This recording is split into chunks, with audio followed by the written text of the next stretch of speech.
আমি মনে করি ও একটা ব্যর্থ আইনজীবী। এরা সব নারদার চোর বলে শুধু আমাদের আক্রমণ করেনি, পার্টিরও ক্ষতি করেছে এবং নিজের আইনের জ্ঞানের অভাব পরিষ্কার করেছে। আমি নিশ্চয়ই প্রিয়রঞ্জন দাশমুন্সির ঘনিষ্ঠ ছিলাম, কিন্তু আমি 2001 থেকে একটানা আমি মমতা ব্যানার্জির পার্টিতে রয়েছি এবং তার আগে যখন মমতা ব্যানার্জি কংগ্রেসে ছিলেন 93 এর 21শে জুলাই কল্যাণকে কোথাও দেখিনি। আমার কল্যাণের থেকে সার্টিফিকেট নেবার দরকার নেই, কিন্তু আমি মনে করি কল্যাণকে সরিয়ে দেওয়া উচিত চিফ হুইপ থেকে।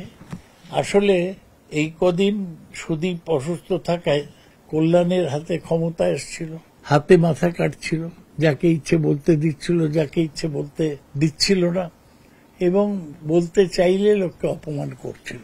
আমি মনে করি একজন লোকও তৃণমূলের এমপিদের মধ্যে পাওয়া যাবে না যে কল্যাণের পক্ষে, একজনও পাওয়া যাবে না।